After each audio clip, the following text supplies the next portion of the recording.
Well, today I want you to ask your participants to combine their awareness of the recovery muscles and the focused activity that we spent on activating the muscles that were needed and necessary when we did the eye stretch in week 38.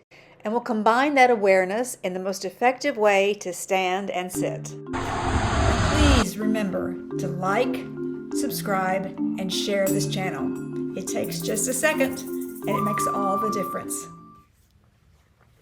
When you first go to YouTube, in the box, type Expressive Avenues Wellness. When you see the flower icon, just click it. Or you can go over to the right side of your screen and you'll see 3 dots. Tap the dots and this drop-down menu appears. Click the share button and you can email or text your contacts from here. If you tap the flower icon, that'll take you to the home page. Once there, you can click subscribe and go back and watch videos that you've watched before. You can comment in the comments section, or you can tap the thumbs up icon or the share button. Now give them time to write down the location or lock that mental picture of the location in their mind. Warm up with the coordination flow. Depending on each individual's level, work to flow through the 3 distinct movements. Use the verbal description. Rotate your shoulder, palm faces down. The description is push.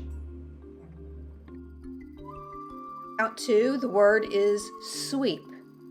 Say it out loud. Sweep. Physically executing the movement and verbally describing the movement. Sweep. On 3, you're rotating your shoulder blade slides down your back and you reach your arm up. The verbal description is extend. Remind participants to use their image. And if it's helpful, they can use their blindfold. And you can also jump right into the coordination flow with a partner. Now, one more perspective shift.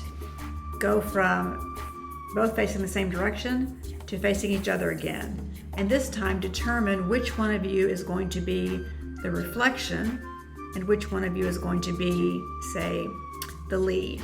So if one of you starts on your right and the other person is the reflector, they'll start on their left.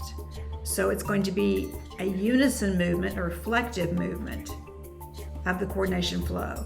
So that's a shift in the perspective from initially facing each other and appearing to be opposites, facing the same direction, and the advantage is for the person behind, they're both moving in unison.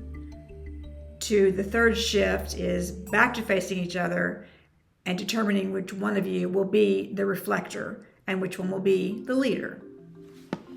Now it's time to move your objects to a different location.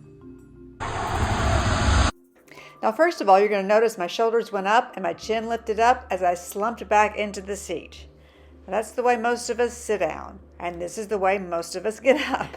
Spoiler alert, that's not the most efficient way.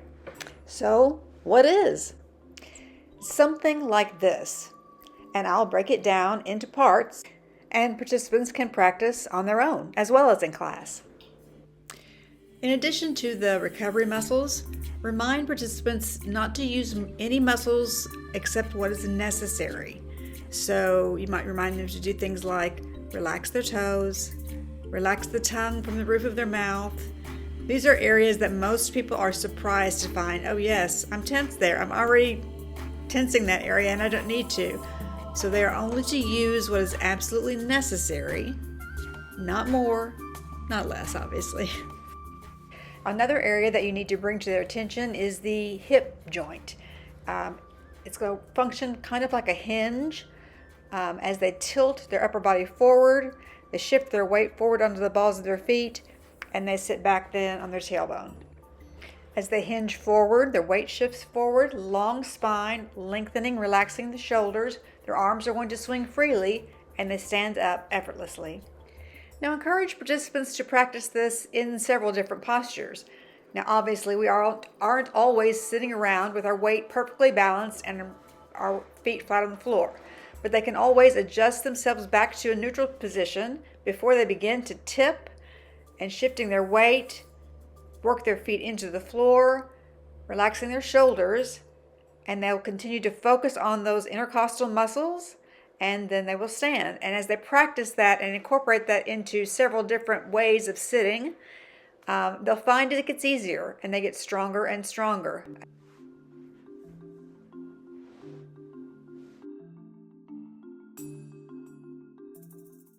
Now, ask participants to retrieve their objects and note for themselves any observations.